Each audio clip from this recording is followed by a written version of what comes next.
morning. Welcome to Genesis. We are so glad that you guys are here. I don't know if you noticed, but the worship team got a little younger this morning, and they did phenomenal, so let's give it up for them one more time. They are incredible. We are super blessed on Wednesday nights, really, that they lead us, and they have grown so much, and they do a phenomenal job. So, guys, super proud of you. You did incredible this morning. So, when I was at boot camp, the medical department was having a blood drive, and so our squadron decided we were all going to go give blood, because really it was just an opportunity to get out of doing push-ups. So we were like, yeah, blood, that sounds great, let's do that. So our CC or drill instructor or TI, whatever you want to call him, took us to medical, marched us over there. He left us there alone, right? And so for the first time ever in weeks, we had a minute to breathe. And so we began to just kind of like sit there, but we were joking and laughing a little bit. We got a little relaxed. A couple minutes later, next thing I know, I look down the hall, and my CC is staring at me directly in my eyes. And I was like, and I was laughing at the time, which you just don't do. And so I was like, oh, here we go. Like, I'm going to get it whenever we get back to the barracks. So we go back to the barracks. Sure enough, calls me in his office. And I was like, all right, here we go. I'm just going to get beat up for a little while. Let's do this. And so I go in his office, he's yelling at me and whatnot. And he said, so really what you're saying is when the cat's away, the mouse will play. And I was like, yeah, I mean, I guess pretty much. So I say all that to say, Pastor Brian and Serena are gone this morning, so we're going to have a little bit of fun here. No, I'm just kidding. I appreciate the enthusiasm, but I can't go too crazy because it's being recorded, so there will be video evidence of what I do this morning. So we're not going to go too crazy, but Pastor Brian and Serena are on vacation. They spent the week at the beach with their family, resting and enjoying some time together, and we know they deserve it. They do a phenomenal job here each week leading us, and so them getting the opportunity to do that is awesome for them, but we appreciate you guys still coming and showing up and acting like you listen to me, and as always, I'm also always honored and excited every time I get to speak. So this morning, we're going to carry on with our Those Things We Do series that we have been doing. Pastor Brian did a phenomenal job last week of setting up prayer. We're in the middle, about a week into 21 days of prayer. Just talked about the importance of prayer and what that does. It's a conversation with God. It's also just resetting and refocusing and reprioritizing our life with God. Before we know it, just the busyness of everyday life happens. And before you know it, you've gone a day, a week, or whatever without really talking to God. So this 21 days of prayer, just a phenomenal way just to take a few moments, to take a dedicated time, and to spend it with God. So we did a great job setting that up last week talking about prayer. So today we're going to talk about a word that most of the time in church I feel gets a pretty negative connotation whenever you say the word. Outside of church, it's probably not that big of a deal, but I feel like when you mention it here, all of a sudden somebody has a family emergency and they got to bolt out the door because they're like, oh, great, here we go. So today, guys, I'm going to talk to you about living a generous life. And before you bolt out the door, please understand that I'm just not going to talk about money, right? Living a generous life is so much more and goes far beyond money. And today we're going to look at that just a little bit. So when I was researching generosity and that word in the Bible, it really kind of stuck out a lot. There are certain words you would expect to be in the Bible a lot because they carry a lot of weight. They're important. One of those words is believe. The word believe, pretty important. That is found in the Bible 272 times. The word pray, which we just talked about, prayer is important, having a conversation with God, your relationship with God. Pray is found in the Bible 371 times. The next word, love, which, you know, if you know my wife, like her gravestone is going to say, I love love. Like that's Sarah. So love is important. God gave his only son because he loves us. Like it's important. Love, that word is found in the Bible 714 times. So we're getting up there. Love is pretty important. But when you look at the word give, that word is found in the Bible, get this, 2,161 times. Far outweighs all the other words just about combined. So clearly God is trying to tell us just how important giving or living a generous life is if it's found in the Bible that many times. When you look at John 3:16, when I mentioned just a minute ago, I think you all know this. For God so loved the world that he gave. God gave his one and only Son for us. So right from the beginning, right at the start, we understand that God is himself generous. He never asks us to do anything without he himself having already done it. I don't know how many of you, but I know for myself it'd be hard-pressed for me to give up my one and only anything, or really any of my kids. For those of you that have more than one, you probably still have a favorite. Parents, you know you have a favorite. There's no reason to lie about it. But either one, even maybe the one that I don't like as much as the other one, I still probably wouldn't want to give up. It would still be different. I'm just kidding, too. So if you see Sarah, I love them both equally. Sure.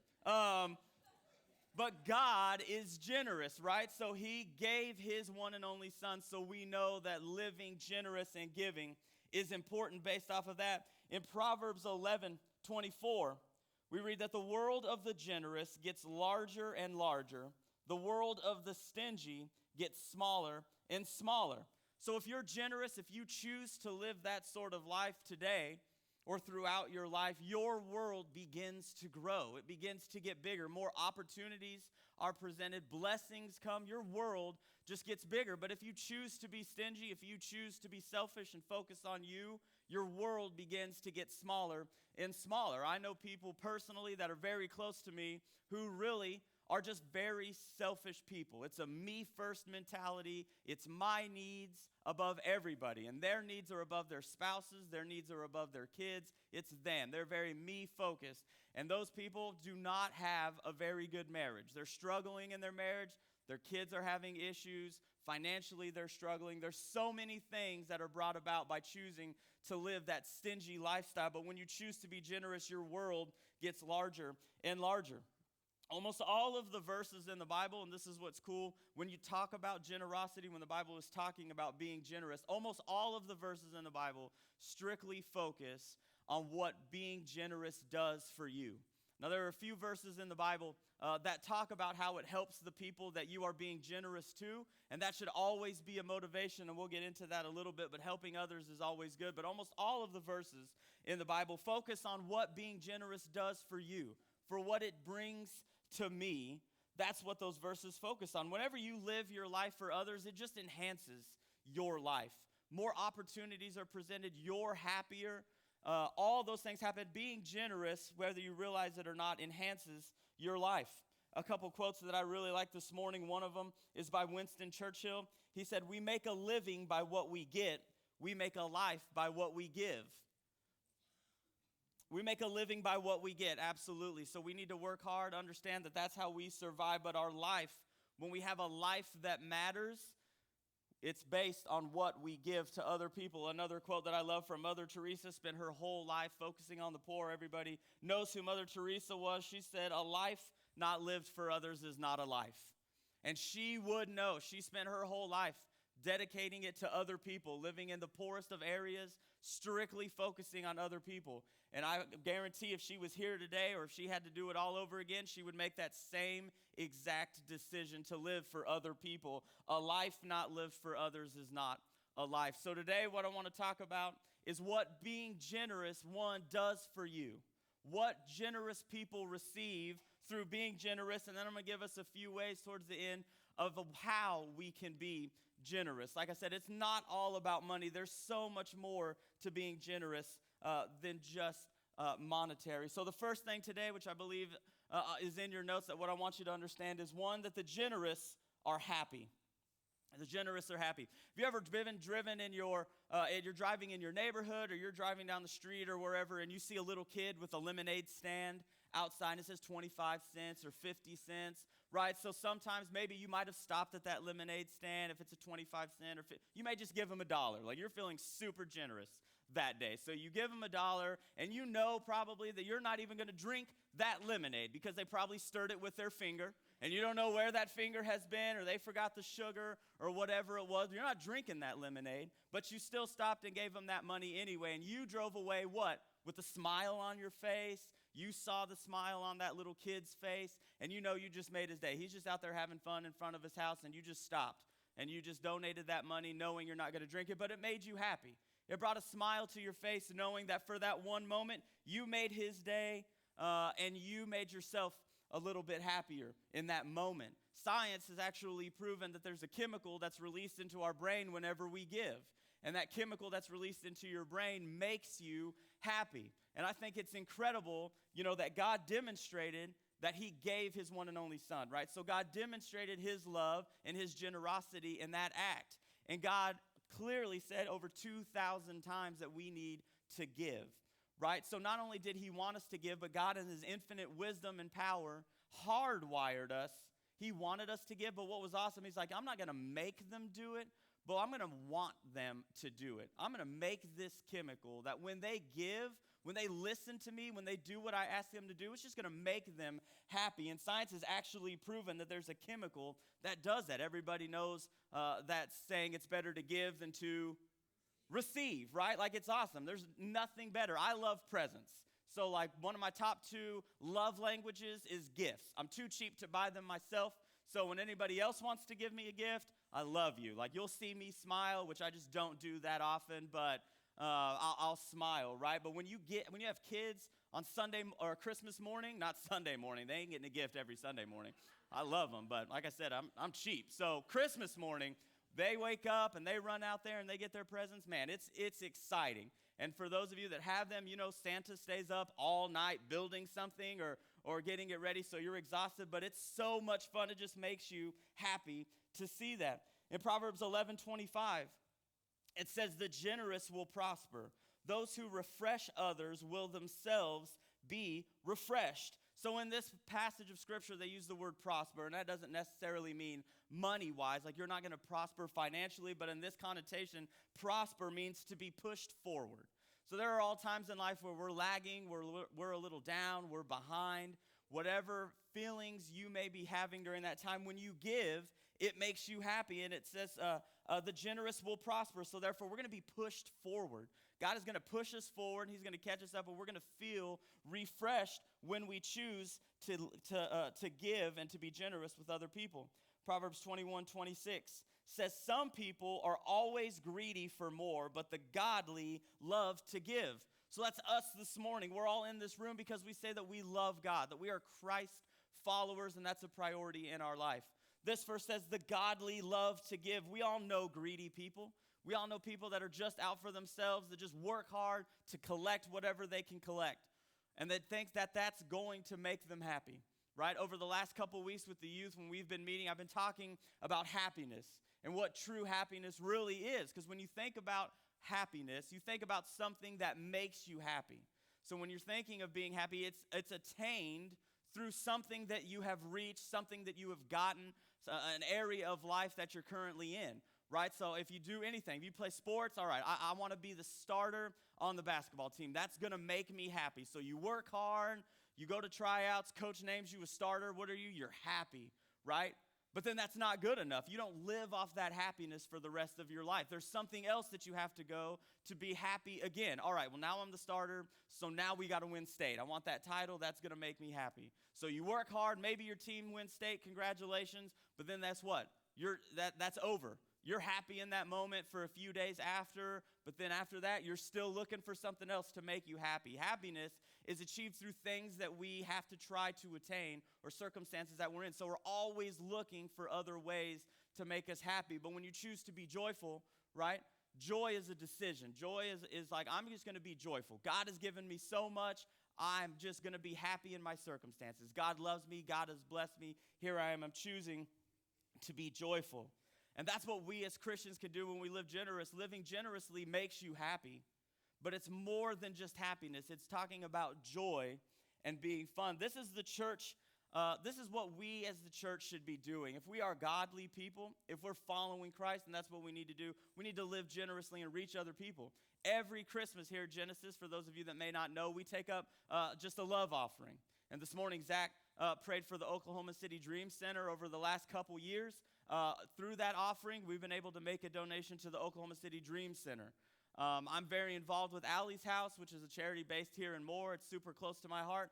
We were able to bless them with a check. And Allie's helps Oklahoma families whose kids have cancer. So we've been able to bless other people right here in our community. this coming Saturday. Does anybody know what this coming Saturday is? Project 210. I'm so glad that you guys know. Project 210 is this coming Saturday. Man, it's just a phenomenal way to give back and focus on the community.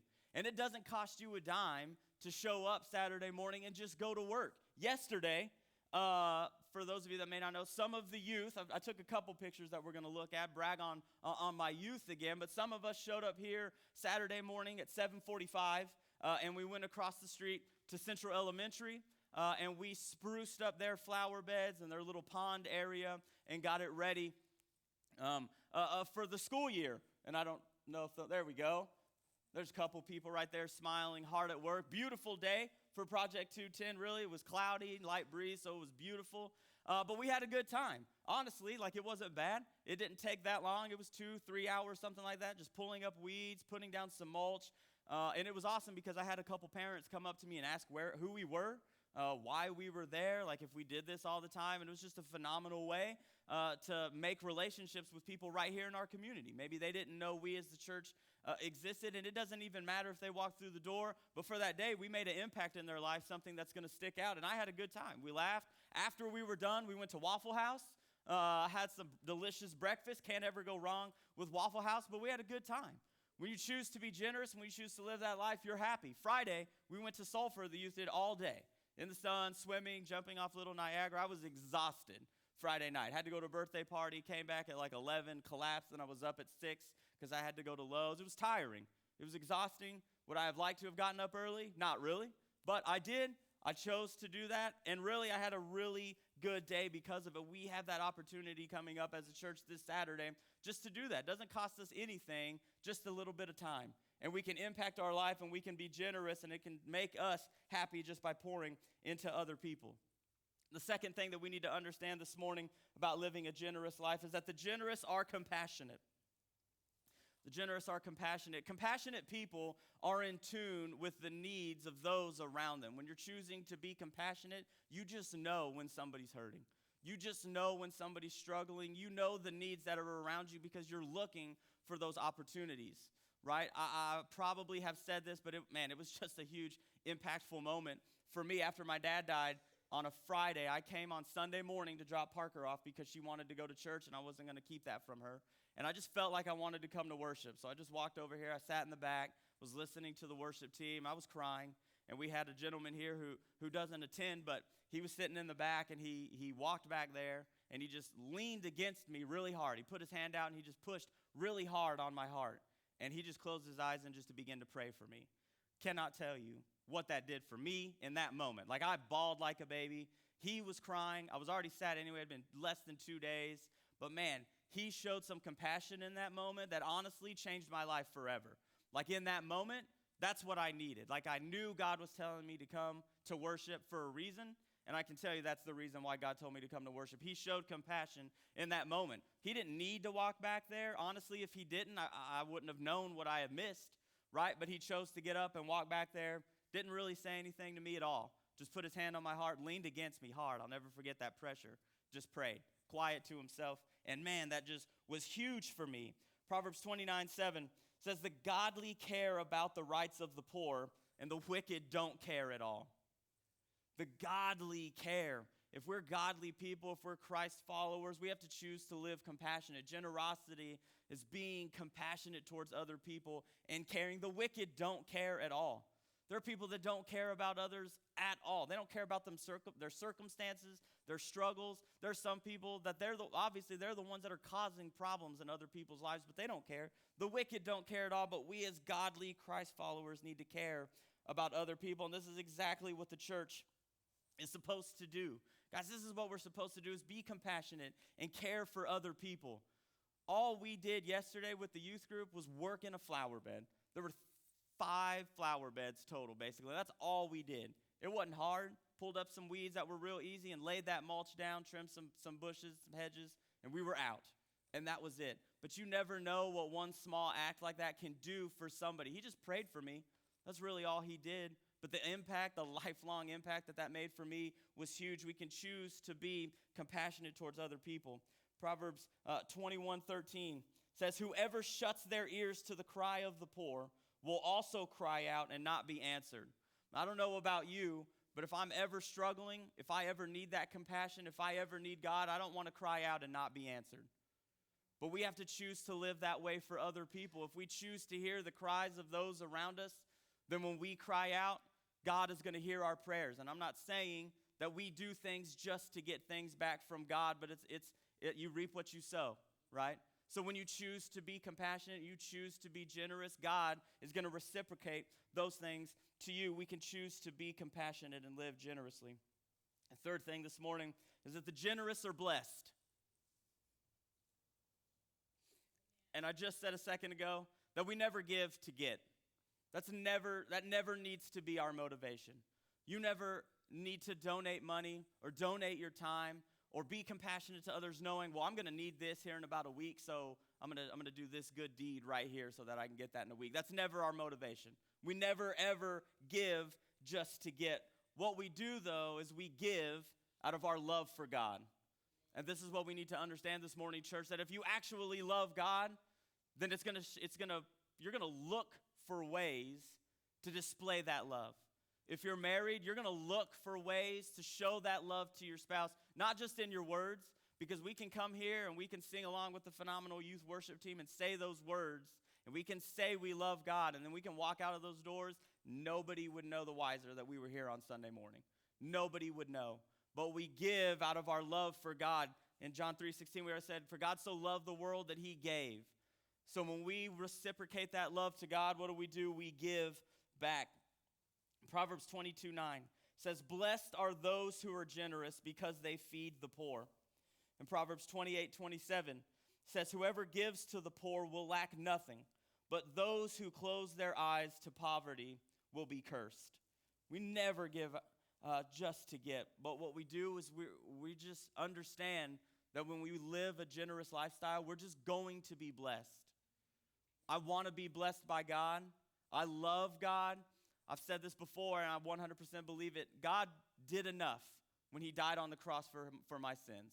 If he never did anything for me again, well, then that one act was enough. But he continues to go above and beyond. He continues to bless us every day. And if you actually love God, you're going to look for ways to be generous and bless other people out of our love for God. So we know that the generous are blessed. Number 4 this morning that we need to understand is that the generous are rewarded. The generous are rewarded. We're all going to stand before God one day and we're going to hear these words, hopefully, well done, good and faithful servant. I'm excited for that day.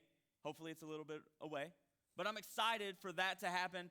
I want to hear those words, well done, good and faithful servant. But before that, we're going to have to give God an account of our life. We're going to have to stand before God and we're going to have to tell him what we did or why we didn't do or why our name's not in the book. And in those times, for those that don't know him, man, I'm sure they're going to pull out some good excuses, but we're going to have to give an account of our life, and God's going to say, well done, good and faithful servant, and he's going to give us a reward. Proverbs 19:17 says, if you help the poor, you are lending to the Lord, and he will repay you. Know that when you live your life for other people, when you're generous, when you're helping those in need, when you're helping the poor, you're not just helping that person, you're lending to God. And I love that line at the end that says, and he will repay you. It's amazing. God did enough, right? I already said God did enough by dying on the cross for my sins. We're good. He can never do anything again, but he goes above and beyond because we serve a great God, right? We serve a great God who goes above and beyond, right? He not only gave his son, but just continues to reward us, continue to bless us. God is going to pay us back. There's going to be an award ceremony in heaven, basically, when we get there. And we're going to get all these awards, and God is going to reward us for everything that we do. We're going to give him an account of our life, and then we're going to get to stand before him, and he's going to reward us, and he's going to give us our awards, the extra jewels in our crowns, whatever it is that God is going to do, he's going to repay you. But here's what's awesome. And when I saw this verse, I was kind of blown away, honestly. It's found in Revelation, last book of the Bible. It's in the last chapter in the Bible. It's Revelation 22, verse 12. And it says, look, I am coming soon, bringing my reward with me to repay all people according to their deeds. So what we need to understand about this verse that I love is one is that God says he's going to reward us, right? going above and beyond for us because that's the kind of God that we serve. But here's what's awesome to me is he's not even going to wait for us to get to heaven to reward us. When you look in that verse, it says, look, I'm coming soon, bringing my reward with me, which means God is just so excited to reward us. He can't even wait for us to get back to heaven. He is bringing those rewards with him when he comes to get us. That should be exciting. That should be motivation right there that we need to live a generous life and live for other people. God is going to repay you. God is bringing those gifts when he comes back. Does that excite anybody else this morning in the church? Man, that's going to be, I don't even know. But what we need to understand about that is to get those rewards, we need to live a legacy life. Does everybody know what the word legacy means? Okay, so legacy just means it's just going to last forever. You're going to do something so important and so great that it's going to outlive you, right? You're going to leave a legacy. I talk about building something in my family that lasts for a lifetime.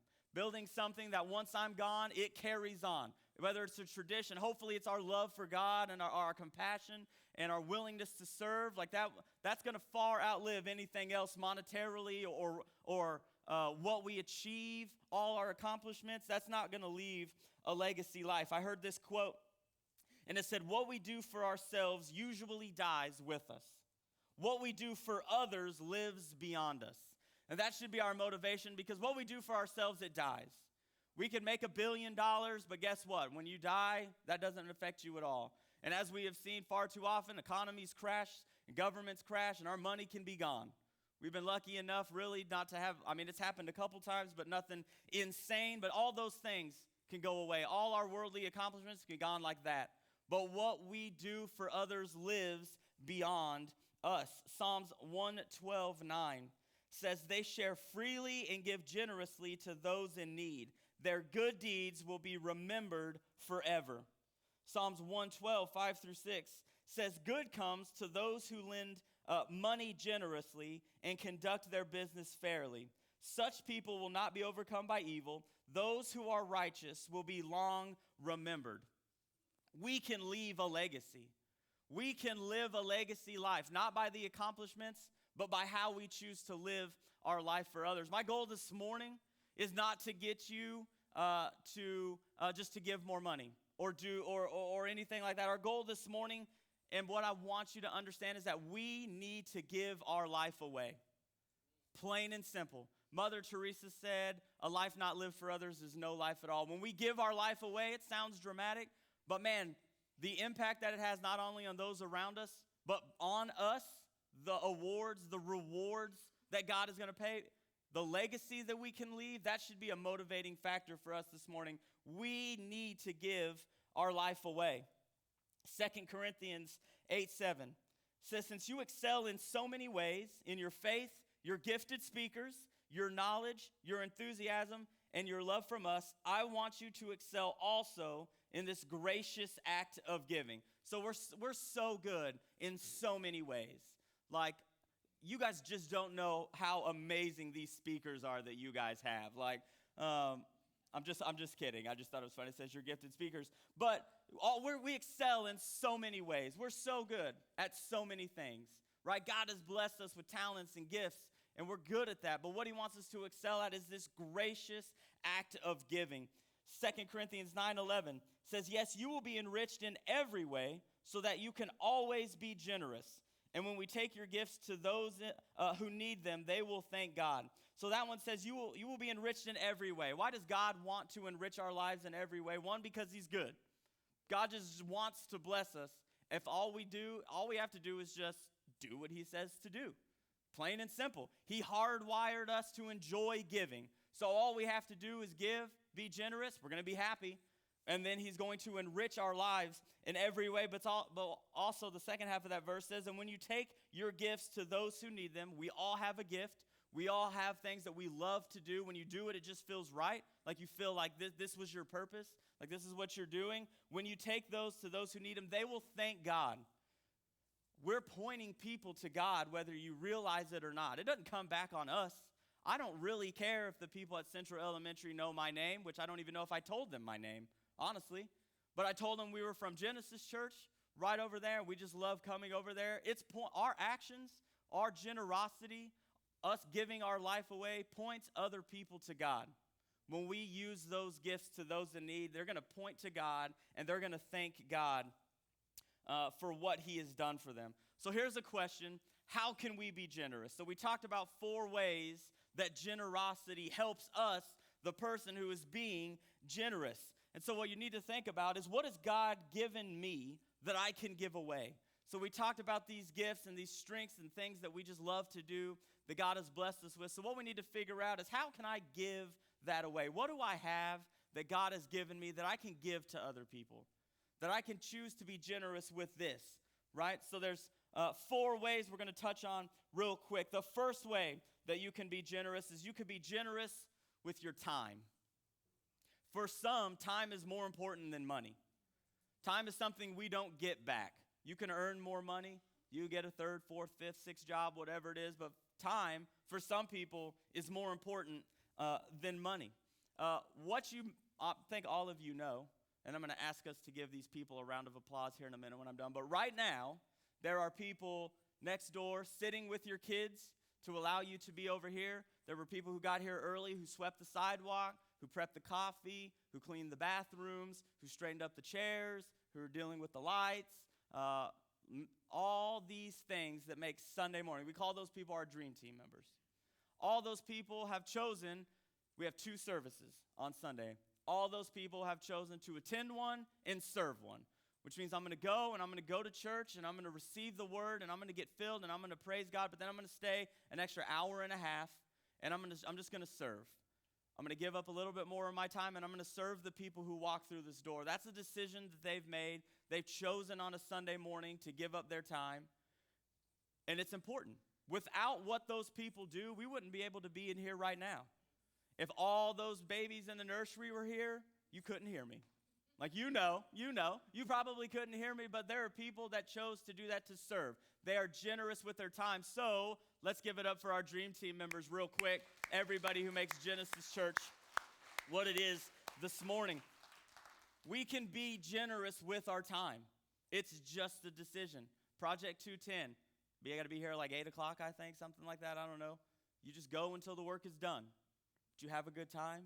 You serve other people. You point people to God. There's 4 schools here in Moore that we're partnering with that we're going to help. Tell me, 6 schools, even more. There's 6.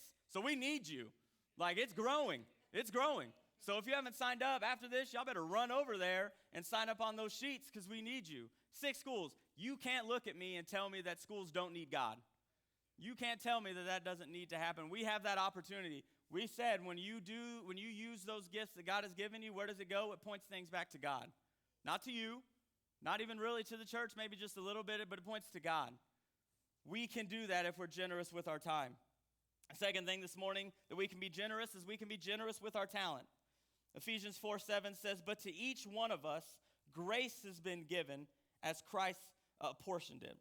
So in this instant, grace is the word charis, and that basically means gift, right? So each one of us has a gift. We've got a talent. We've got something we're good at. Our praise team, our youth worship team, honestly, to me, it's phenomenal. Like, the talent that we have, those young ladies and musicians that we have are awesome. And that's a talent that God has given to them. And they are using it to lead our youth on Wednesday night. They're using it this morning to usher in God's presence for us. And I think they did a phenomenal job of that. That's a talent that they have. Maybe you can't sing. Maybe you think getting up and speaking in front of people like terrifies you, and you'll pass out before the lights even come on. That may not be your talent, but you've got a talent. You've got a strength. You've got a gift. You've got something that God has given you. So what you need to understand is, how can I use that gift? What can I do with what God has given me to bless other people? So I'm going to talk about our growth track real quick. That is the point of our growth track. Every Sunday, second service, we meet in the conference room, and that's what we do. We tell you a little bit about Genesis, but then really the goal of growth track is to help you understand what your gift is. The gift that God has given you, your grace that God has blessed you with. That's what we do. We want to help you understand what those gifts are, how to use them. And then the 4th Sunday, the last Sunday of every month, We try to introduce you to all the team leaders so you can put that talent to use. And here's what's awesome. So you may think, well, guys, I'm terrible with kids, or I can't stand kids. Like, I don't have my own, not hanging out with anybody else's. I love that I don't have babies anymore because, like, I'll hold babies now, but as soon as they cry, it's phenomenal that I can just give them back to somebody, and I don't have to, like, hear that anymore. So it's awesome. So I get it. That may not be your talent. But I'm going to tell you, you guys have a talent.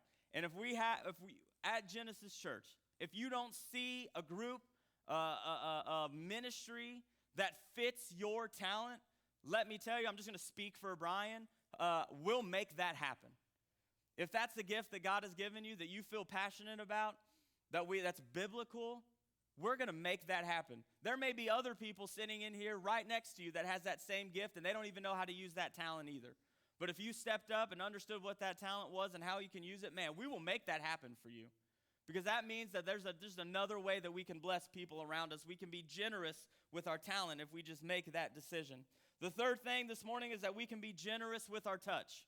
There are 5 ways that I'm going to talk about that we can be generous with our touch. The first way, and there's none in your notes, so you can just write them down for those of you that are avid note takers. But the first way that you can be generous with your touch is with a smile, which is hilarious coming from me because Serena, every time she sees me, tells me to smile. Like, I don't smile that often. I do, but most of the time it's when people fall and get hurt, so I just don't really smile that much. But you never know what a smile at somebody will do.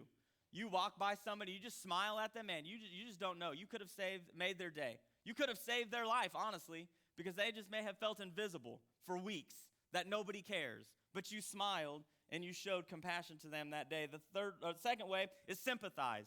Man, so many people go through so many things.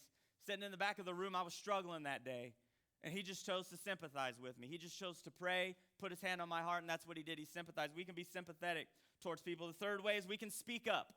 People need help. People need somebody that will come alongside them and encourage them, will love on them, will stand beside them while they're going through something. That can be us. We can speak up on behalf of someone. Fourth way is serve. We talked about the dream team this morning. We talked about Project 210. We talked about how time is more important than money to some people. Serve. We've got to serve. There's no reason not to serve. I know that next Saturday, you're going to have to mow. Your kid may have kept you up all night. You've got a gym session you need to go to, but that ice cream you ate before, guys, just negated the gym session, so don't use that as an excuse. But whatever it is, we've all got something, but you can serve. You can get up. You can drag yourself out of bed. We'll have coffee, right? I'll girly that coffee up because that's how I like it. I like a little bit of coffee with my creamer. It's got to taste good. I'll make it for you. You show up, serve. That's one way you can do it. And the fifth way is by sacrifice. It's a sacrifice. You can sacrifice something to serve. And what we need to understand, guys, is that when we live generously, when we serve other people, it's really not much of a sacrifice. You think you're losing something in that moment. You think you didn't get to sleep in that morning. But I'm going to tell you, those rewards that God is bringing with him when he comes far outweighs that extra 2 hours that I'm going to get on Saturday morning. Far outweighs that hour and a half that I'm going to give up here at Genesis Church serving that second service. Man, we can sacrifice. God doesn't ever call us to give up something in particular, but what he does do is he calls us to sacrifice something. He calls us to make a sacrifice, and for each person it's different. But that's what we can do. We can sacrifice. And then finally this morning, don't run out the door. We can be generous with our treasure. And I'm sure somebody's like, oh, there it is, there it is. And that's all they're going to take away. Please understand, there's so much more than just being generous with your treasure. But there are some people that God has chose to bless monetarily. And for some people, that's their gift, is they can write a check to make something happen. Church of the Highlands is located in Alabama, and they've got about 9 locations. They're a Life Church-esque type church. They're in 4 or 5 prisons in the area. They have dream centers that they call it that just help communities. Their pastor had a guy come up and said, what can we do to get a dream center in Auburn? And he said, well, it's actually, like it's on the plan. It's going to happen. We're going to do a little work towards it. And, we're saving, we're working. And the guy goes, well, how much does it cost to run one of those? And the pastor told him the number. And the guy goes, I'll write you that check right now if we can make that happen. That's awesome. God puts people like that in those positions for a reason. If that's what your gift is your treasure, use it. Use it for God. You're not missing out on money. Those rewards that we get, I can't tell you enough how that outweighs anything that we could do. Luke 6:38 says, give, and it will be given to you. A good measure, pressed down, shaken together and running over, will be poured into your lap. Not somebody else's lap. It's not going to be poured into the lap of the person that you were generous towards. No, all that is poured into your lap. God is blessing you again. And then it says, for with the measure you use, it will be measured to you. You reap what you sow. How you measure, it's going to be measured to you. How you bless people, that's how it's going to bless you. God wants you to be generous, but God is going to bless you by living a generous life. We make it harder in our head than what it really is, guys. It's not hard. It's just a decision. You make a decision, it's going to happen. And then watch and wait and see what God does. Your final thing this morning as we close is we need to understand this. The value of life isn't determined by how much I achieve or accumulate, but by how much of my life I give away. Are you giving your life away this morning? God gave his one and only son who freely and willingly gave up his life for you. He didn't really want to do it. He prayed that there was another way. God, take this cup from me. I don't want this to happen that way, but he did it. And what we need to understand is life is not about how much you accumulate or how much you achieve. Life is about how much you give away. This morning, we need to understand when we give our life away, man, the blessings that come upon us, blessings on blessings on blessings on blessings. When Jesus comes back, man, what a phenomenal day that's going to be anyway. But then the rewards that he's bringing with us, with him, for you, church, can't compare to anything that we choose to give up on this earth this morning. Are you living a generous life? Are you giving your life away? I'm going to challenge you this week to look for opportunities to give your life away. Living a generous life is the only way to live. Live your life for others. God gave his life for you, and we can live our life for others. Would you stand with us this morning as we pray?